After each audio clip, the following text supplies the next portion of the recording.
Break के बाद एक बार फिर आपका स्वागत है। सातवें और आखिरी चरण के लिए उत्तर प्रदेश में चुनाव प्रचार का शोर आज शाम को थम चुका है। अब इंतजार 8 तारीख की वोटिंग का और उससे भी ज्यादा बेसब्री से और बेकरारी से इंतजार हो रहा है 11 तारीख का, जब ईवीएम की मशीनें दोबारा खोली जाएंगी और यह पता चलेगा कि किसका नसीब खुला है और कौन उत्तर प्रदेश की सत्ता पर काबिज होगा। एक बार फिर से अपने मेहमानों से आपकी मुलाकात करवा देते हैं। अगर आप देर से हमारे साथ जुड़े हैं, बीजेपी से इस वक्त मेरे साथ चंद्रमोहन है, समाजवादी पार्टी से अरशद आबिद साहब हैं, रितु सिंह बीएसपी से आती हैं, सुलेमान मोहम्मद खान कांग्रेस से आते हैं और अनिल राय हमारे मैनेजिंग एडिटर। रितु जी, ब्रेक पर जाने से पहले मैं चाह रहा था कि एक रिएक्शन आपका ले लिया जाए, उसके बाद मुझे सुलेमान साहब के पास जाना, वो कुछ कहना चाह रहे थे। रोहनिया में रैली के वक्त मायावती ने कहा कि वो तो छठे फेज में ही जीत चुकी हैं, बीजेपी और समाजवादी पार्टी और कांग्रेस का जो गठबंधन है वो तो सेकंड और थर्ड पोजीशन की लड़ाई लड़ रहा है। ये आंकड़े आप लोगों को मिलते कहां से हैं? देखिए, अभी आपके सामने सपा और क्या कहते हैं भाजपा की दोनों की बात सुनी। सपा वालों ने कहा कि हमने बहुत विकास किया और भाजपा ने बोला कि वहाँ तो विकास हुआ ही नहीं है। और मैं आपको ये बता दूं कि मोदी जी ने ये गांव भी गोद लिया हुआ है। आज मोदी जी इतनी बौखलाहट क्यों है मोदी जी में? जो मोदी जी रैली से उतरकर आज रोड शो तक पहुंच गए मोदी जी, तो ये भाजपा की बौखलाहट दिखाई देती है कि इन्होंने काम ही नहीं किया। सपा को तो सब जानते हैं कि इन्होंने कुछ नहीं किया धरातल पे। सिर्फ ये जिस तरह मोदी जी जुमलों की राजनीति करते हैं वैसे ही भाजपा ने किए हैं।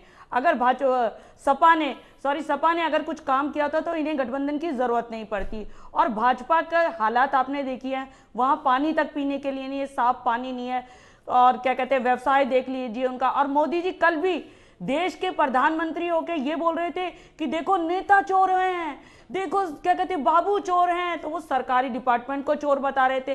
अरे नेता तो आपके भी हैं, तो कम से कम ये तो पता चल गया कि नेता जो कोई एक पार्टी का नेता नहीं है, सभी पार्टी के नेता चोर है। इसका मतलब आपकी पार्टी के नेता सबसे बड़े चोर है, जो आपको 3 दिन वहां रुकना पड़ा। तो मोदी जी की बौखलाहट साफ बताई दे रही है कि ये हार चुके हैं और आज मोदी जी को रैली की जरूरत नहीं, यात्रा की जरूरत पड़ी। और मोदी जी के हर बात में है देखो, हाँ, मतलब इस तरह के जो शब्दों का प्रयोग कर रहे थे, मतलब शर्म आ रही थी कि देश के प्रधानमंत्री किस तरह के बात बोल रहे हैं, किस तरह अपने ही देश के नेताओं को चोर बता रहे हैं। इल्जाम आप लगा रही हैं, बिल्कुल मैंने पहले सवाल किया वो तो आप टाल गई, हर बात लेकिन में ये इल्जाम सबसे ज्यादा तो आपकी मुखिया मायावती जी पर लगता रहा है। ये इल्जाम तो सबसे ज्यादा आपकी जो अरे सबसे ज्यादा नोटबंदी के बाद भाजपा के नेता पकड़े गए, लोगों के बैंक में नोट नहीं है, इनके पास कहां से नोट है? इन्होंने 500 करोड़ की शादी करी, कैसे करी? और मोदी जी आज हैं करके बात कर रहे। क्या मोदी जी का लहजा यही है? देश के प्रधानमंत्री नहीं नेताओं को चोर बता रहे हैं। ये बताएं कि अपने अभी 2014 में इलेक्शन से आने से पहले मोदी जी ने कहा था मैं जेल में, कितने नेताओं को मोदी जी ने अपने नेताओं को, मैं अपने नेताओं को भी जेल में ठूसूं।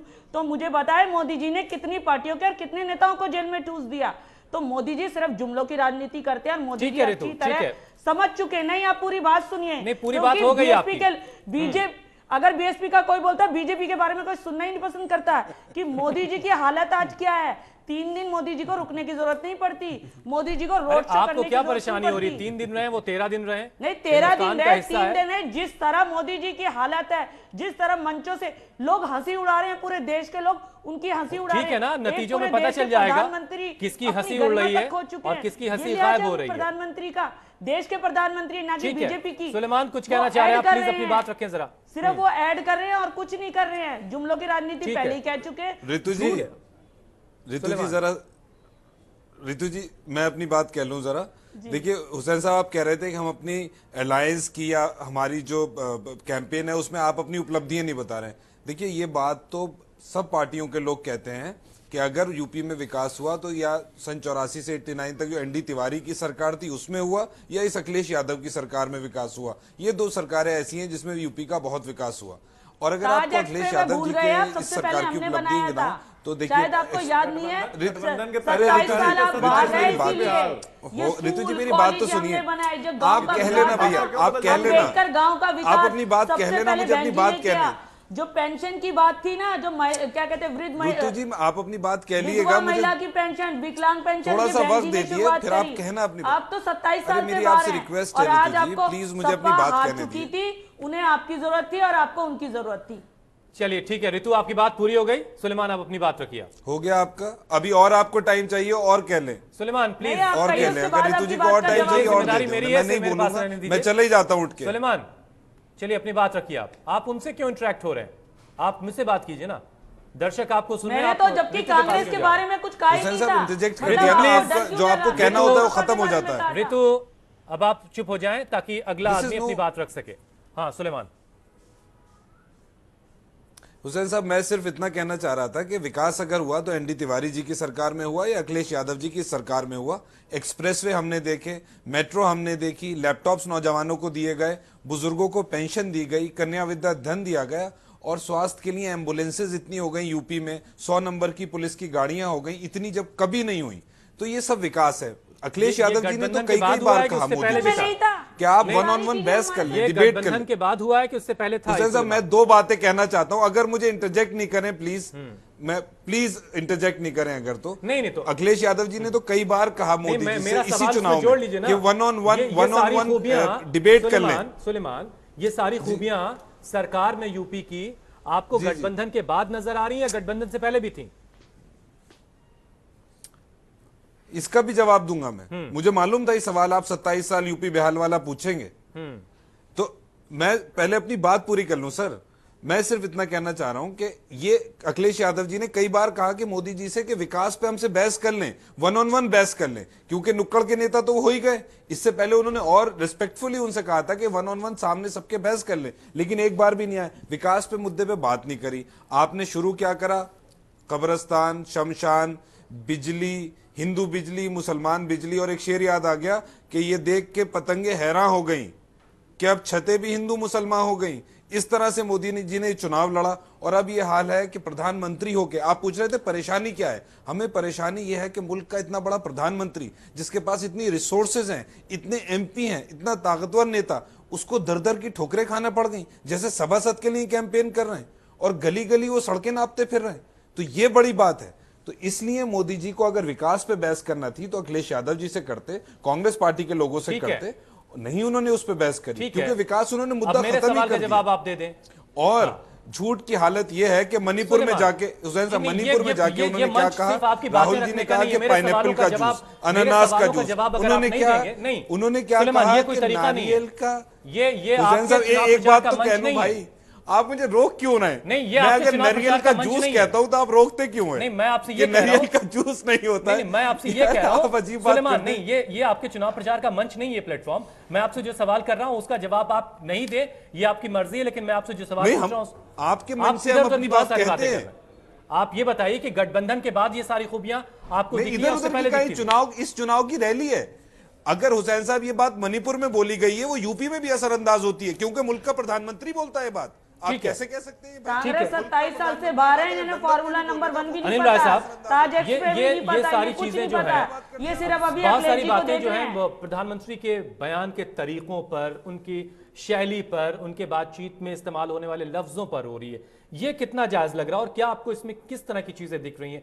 क्या वाकई वो नीचे की तरफ गई हैं, जो मर्यादा की जो सीमाएं होती हैं उसको क्रॉस किया गया, ऐसा कुछ है क्या? नहीं, राजनीति में तो अगर हम डेली चेक एंड बैलेंस करें तो राजनीति में मर्यादाएं की सीमाएं रोज टूट रही हैं, चाहे वो हर पार्टी की तरफ से टूट रही हैं। मैं किसी व्यक्ति विशेष के लिए जिनमें लोग गधे बोल रहे हैं, लोग एक दूसरे शमशान की बात करते हैं, अगर हम बात करें, लेकिन इस इलाके को यदि देखेंगे हुसैन, तो इस इलाके का सबसे इंपॉर्टेंट कनेक्शन है जो कुशीनगर से सारनाथ को जोड़ता है, जो एक तो बौद्धिस्ट सर्किल है, और पूर्वांचल का जो इलाका है वो कहीं ना कहीं अपने नित्य कर्म के लिए बेचू आता है, अपने यहाँ तक कि अपने दाह संस्कार करने के लिए लोग पूरब से, पडरौना से, कुशीनगर से, हर जगह देवरिया से बिल्कुल बनारस आते। उस सड़क की अगर हालत हम देख लें तो समाजवादी पार्टी की सरकार ने और अखिलेश की और केंद्र सरकार ने कितना विकास किया है।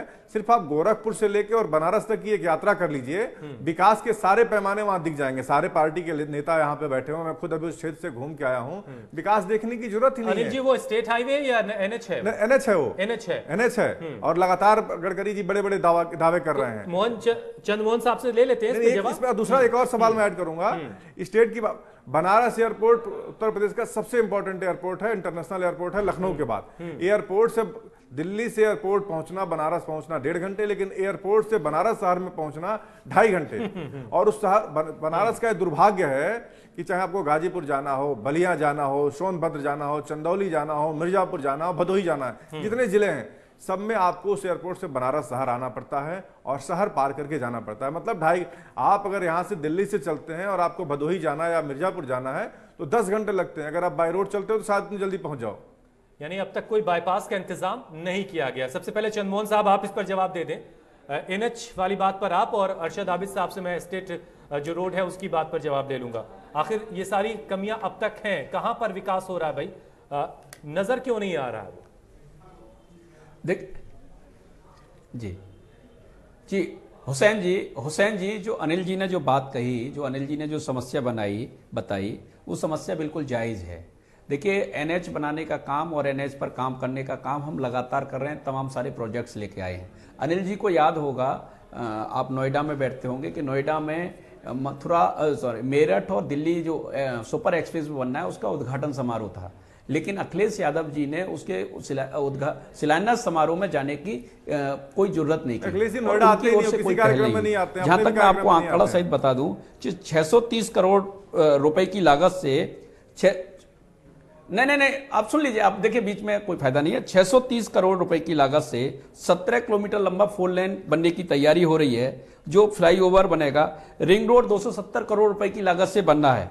देखिए वाराणसी से जौनपुर, मऊ, बनारस, आजमगढ़ जो राजमार्ग हैं, इनके लिए पैसा अवमूल्यन का काम हो गया है। अब उसकी जो एनओसी होनी है, वो एनओसी होना, उसमें जो स्टेट को जो काम करना है, स्टेट के द्वारा जो सौतेला व्यवहार, जो दुर्व्यवहार नजीर है।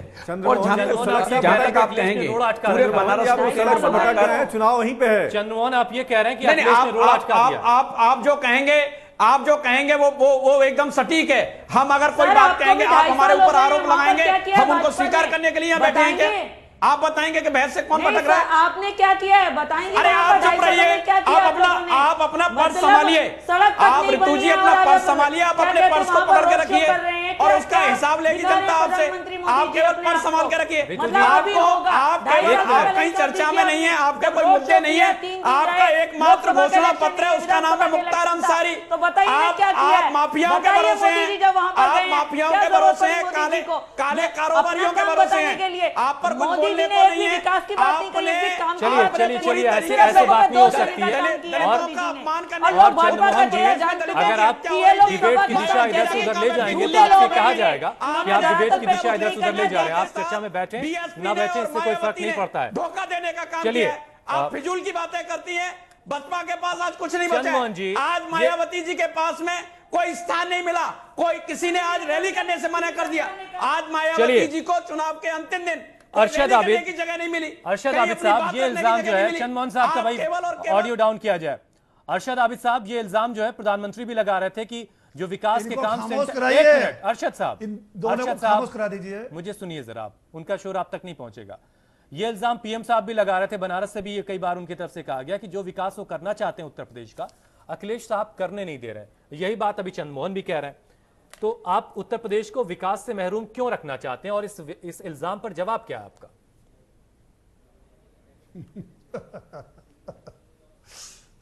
देखिए हुसैन भाई, ये जो हमारे साथी हैं चंद्रमोहन जी, इनके पास कहने के लिए कुछ नहीं है। देखिए समाजवादी पार्टी की सरकार ने, इस सरकार में जो 15 मार्च 2012 में बनी, सुन लीजिए हमारी बात पूरी, हमारी बेटी उसका कल कन्या विद्याधन, मजदूरों की बेटी को 25,000 अरशद देखिए, अरशद ये सारी चीजें वक्त मेरे पास कम है। अरशद सिर्फ 15 मिनट बाकी बचे हैं। बनारस की बात करने, बनारस में चुनाव है। हमने 20 लाख, हुसैन जी, बनारस से लेकर के गोरखपुर के जिस रास्ते का जिक्र अनिल जी ने किया, भाजपा की 10 राज्यों में सरकार है, स्टेट हाईवे है, उस रास्ते की क्या हालत है ये बताइए। हमने 55 लाख महिलाओं को समाजवादी पेंशन दी। ये बहुत बनारस शहर में ट्रैफिक का क्या इंतजाम किया आपने, सीवर का क्या इंतजाम किया? सबसे लंबा एक्सप्रेस वे बनाया, 302 किलोमीटर लंबा एक्सप्रेस हुआ। ये 10 किलोमीटर लंबी सड़क बना, सवाल का जवाब तो दे दीजिए। नोएडा गाजियाबाद से मेट्रो चलाकर दिखाई, लखनऊ से मेट्रो शुरू हो चुकी है, और उसके बाद हम बनारस, आगरा, जिस इलाके में चुनाव है वहां के लिए आपने क्या किया, वहां का तो मुझे बता दीजिए। वोटर अपने इलाके की बात जानना चाहता है। उत्तर प्रदेश उत्तर प्रदेश की जनता गायत्री प्रजापति को जवाब चाहती है। हमारे बजट में पिछले बजट में गायत्री प्रजापति का जवाब दीजिए। की कटौती की, ये लोग झूठ बोलते हैं, ये एक जुमलेबाज अपराधी का लोग संरक्षण कर रहे हैं। हैं। तानाशाह है, ये नादिर साहब वंशज हैं, हमने उत्तर प्रदेश को उत्तर प्रदेश बनाया, इन्होंने अपना कोई वादा पूरा किया? रोजगार दिया, इन्होंने कहा था कि हम साल 2 करोड़ लोगों को रोजगार देंगे। ये 2 करोड़ लोग अगर सभी के लिए जो है वो एक गिलास पानी का इंतजाम किया जाए, जो ये बता एक गिलास पानी का इंतजाम कीजिए सभी मेहमानों के लिए, क्योंकि आखिरी चरण का मतदान होना है। उससे पहले के शायद थोड़ा थोड़ा सभी का बीपी बढ़ा हुआ है, क्योंकि आखिरी दौर है, 40 सीटें हैं, 7 जिले हैं और बहुत ही सब कुछ जो रिपोर्ट्स हैं वो ये बता रही हैं कि बहुत ज्यादा कोई भी खुश हालत में नहीं दिखाई दे रहा है, क्योंकि जो जनता है वो सबसे नाराज है किसी न किसी वजह से। बहरहाल कुछ बयान आपको सुनाते हैं, शायद तब तक थोड़ी सी चीजें नॉर्मलाइज हो जाएंगी। अखिलेश यादव ने पीएम मोदी पर चुटकी लेते हुए कहा है कि पीएम मोदी का मन अब दिल्ली में दरअसल लगता ही नहीं है। जरा उनको सुनिए, फिर एक और बयान आपको सुनवाएंगे, वो भी काफी दिलचस्प है। ऐसे कमाल के प्रधानमंत्री हम लोगों ने कहीं नहीं देखे और सुना है, आपने भी अखबार में पढ़ लिया होगा, अब उनका दिल्ली में दिल कम लग रहा है और यूपी में ज्यादा है। हमने तो एक दिन कहा कि बहुत दिल नहीं लग रहा आपका दिल्ली में, तो हमसे कुर्सी का अदला बदली कर लो, कुर्सी की अदला बदली कर लो। लेकिन भाई इन सब बयानों का कोई मतलब दरअसल होता नहीं। ये जो जनता सामने सुन रही होती, जो लोग सुन रहे होते हैं, उनको खुश करने के लिए, उनसे कनेक्ट करने के लिए सब बातें की जाती हैं। ऐसा एक बयान प्रधानमंत्री की तरफ से कल दिया गया, जब उन्होंने कहा कि यहां खुदा है, वहां खुदा है और जहां नहीं खुदा वहां कल खुदेगा। सुनिए जरा उनको भी आप। अरे हमारा तो उत्तर प्रदेश ऐसा है, यहां भी खुदा, वहां भी खुदा।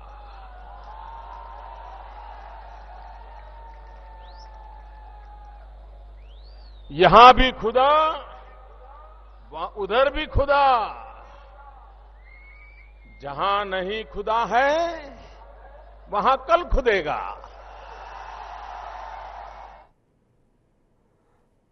बहुत ही दिलचस्प, जिस किसी ने स्क्रिप्ट तैयार की होगी प्रधानमंत्री के इस बयान की, वो भी काबिले तारीफ है।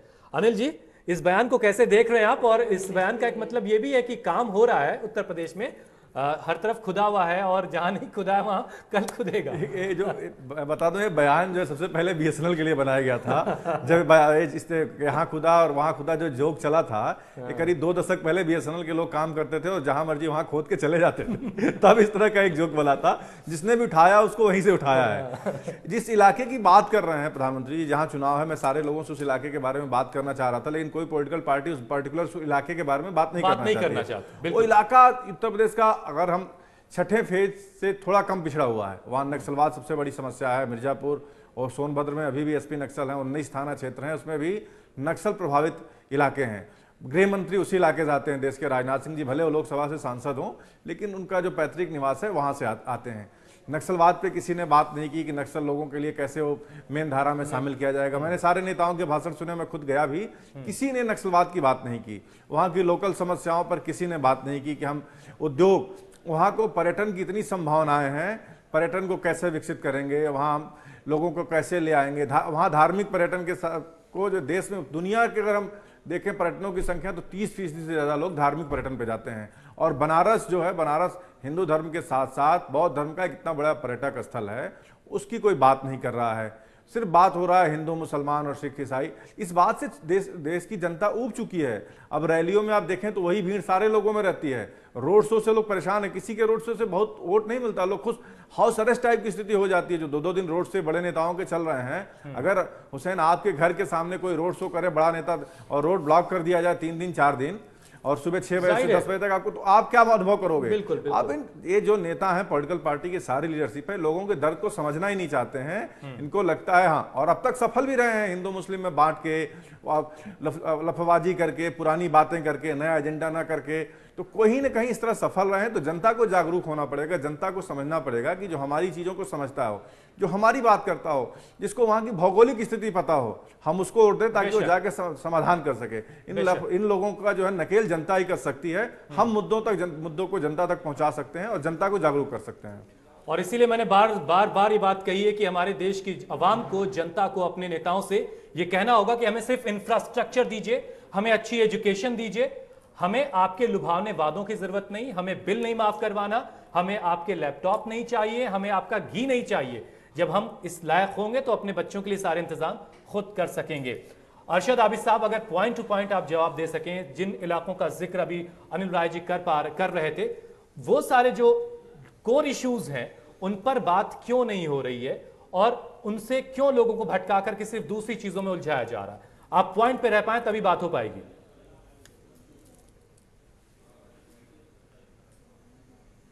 देखिए हुसैन जी, मैं हमेशा पॉइंट पर रहता हूं और मैं किसी भी सब्जेक्ट पे हमेशा डिबेट में तैयार रहता हूं। देखिए, लेकिन अभी ये अनिल राय जी जो बैठे हैं, बड़े भाई हैं हमारे, इनका अपना राजनीतिक विश्लेषण है, मीडिया के लोग करना चाहिए, अच्छी बात है। हर पार्टी की रैली पर करना चाहिए, हर पार्टी की पॉलिसी प्रोग्राम पर करना चाहिए।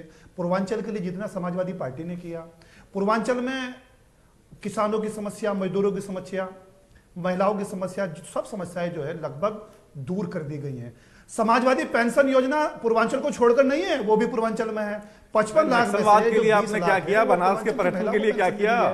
और हमने समाजवादी पूर्वांचल एक्सप्रेस, सवाल है कि जो सबसे बड़ा एक्सप्रेस होगा, सबसे बड़ा एक्सप्रेस वे जो हमारे dream project Agra Lucknow express से बड़ा होगा, वो हमने बनाने की शुरुआत कर दी है। समाजवादी मिलकर कर देंगी पूरी, तो अच्छा, जो चीज शुरू कर दी है हमने, पानी की मिला जुला है तो मिलजुल के जवाब देंगे। ये तो गठबंधन की नैतिक जिम्मेदारी है कि मिलजुल के जवाब दें। वापस दिलाया, मजदूरों को रोजगार दिया हमने मजदूरों को गुंडाराज का इल्जाम भी आपने खुद अपने कंधों पर उठाया, हमने भी तो है ना, लॉ एंड ऑर्डर के तमाम इल्जाम आपकी सरकारों पर है।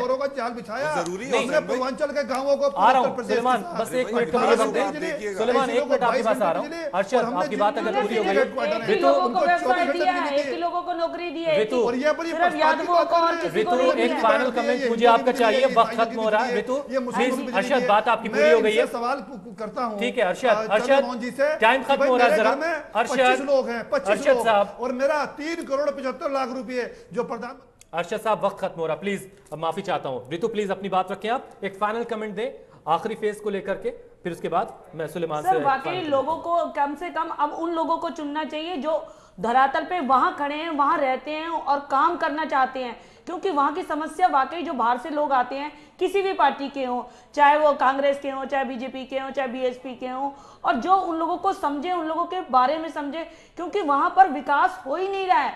सिर्फ ये जितने भी नेता आते हैं सिर्फ जुमलों की राजनीति करते हैं और पैसा बटोरते हैं, चले जाते हैं। तो कम से कम तो आने वाली है, अब आप कह रही थी कि अगली सरकार आपकी होगी तो विकास हो जाएगा कम से कम। इस बार मायावती ने कहा भी है कि पार्क और हाथी इस बार नहीं बनेंगे, इस बार विकास के काम होंगे। नहीं सर, देखिए पार्क और हाथी की बात है, पार्क सबने बनाए हैं, चाहे वो लोहिया पार्क हो, चाहे वो नेहरू पार्क हो। पार्कों की बात आप एक पार्टी के लिए नहीं कह सकते, क्योंकि मायावती जी ने कहा है, वो मैं कह रहा हूं। मायावती जी ने कहा है पार्क बनाना कोई गुनाह नहीं, पार्कों की जरूरत है। आप बताइए पार्कों की वो नहीं है, आप पार्कों की बात करेंगे तो फिर आप कहिए कि नेहरू पार्क क्यों बना है, अब लोहिया पार्क क्यों बना है। नहीं, कम से कम विकास की बहन जी के समय में क्या ताज एक्सप्रेस बनाया, क्या नहीं, ये फॉर्मूला नंबर 1 बना। ऋतु, वक्त खत्म हो रहा है। सुलेमान साहब, एक फाइनल कमेंट आपका।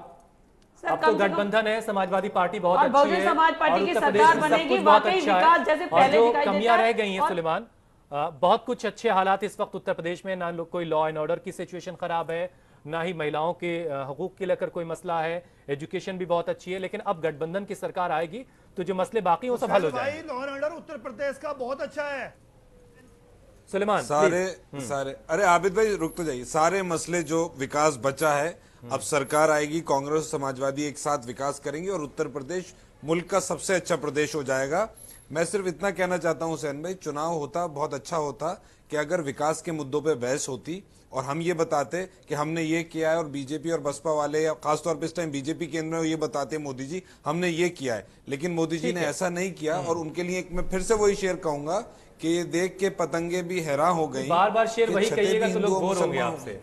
ये उनके ऊपर शेर है, बस ये कर दिया। फिर इसीलिए मैं कहूंगा क्योंकि उन्होंने शुरुआत करी है इसकी।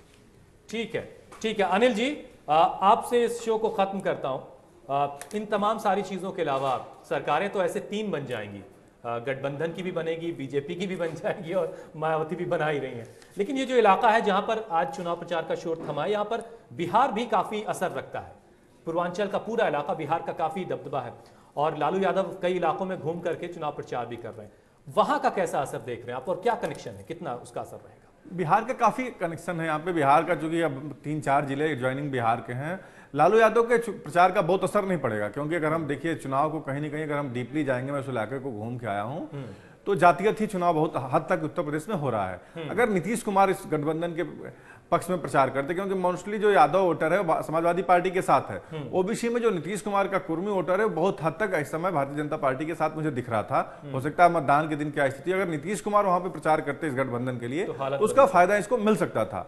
फिलहाल किसी लालू यादव के और बिहार का बहुत ज्यादा असर इसलिए नहीं पड़ रहा है कि वहां शराबबंदी को लोग मुद्दा नहीं बनाए। अगर शराबबंदी की बात हो गठबंधन करता को, बिहार का जो सबसे बड़ा इशू है तो उसको बिहार की चीजों को मुद्दा नहीं बना पाए। बिहारी बाबू का बयान, हाँ बिहार।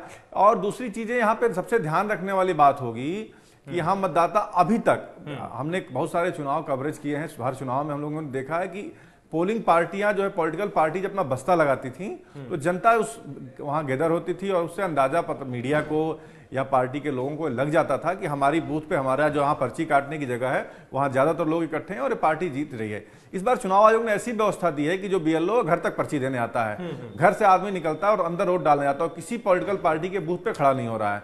इसलिए ये कहना कि किसी को 300 सीट आ रही है, किसी को 350 सीट आ रही है, इंतजार है नहीं है तो 400 सीटें ही तो इंतजार कर लेते हैं 11 तक। अब आज बहुत दूर नहीं है। बहुत बहुत शुक्रिया अनिल जी हमारे साथ जुड़ने के लिए। ऋतु जी, सुलेमान साहब और आबिद साहब, बहुत बहुत शुक्रिया आप सभी का इस शो में हिस्सा लेने के लिए। चंद्रमोहन जी भी मेरे साथ थे, उनका भी बहुत बहुत शुक्रिया। तो आज चुनाव प्रचार का शोर पूरे तौर पर थम चुका है। 8 तारीख को उत्तर प्रदेश आखिरी चरण के लिए वोट करेगा। 40 सीटों के लिए पर वोटिंग होगी। अगर आप उन इलाकों में रहें तो अपने वोट के हक का इस्तेमाल जरूर कीजिएगा, क्योंकि आपका वोट अगर आपकी हक है तो वो आपकी जिम्मेदारी भी है। और 11 तारीख का सभी को बेसब्री से इंतजार रहेगा। हम भी इंतजार करेंगे उस दिन का और देखेंगे कि किसका नसीब खुलता है और जो तमाम दावे सबकी तरफ से किए गए वो किसके कितने सही साबित होते हैं। नमस्कार।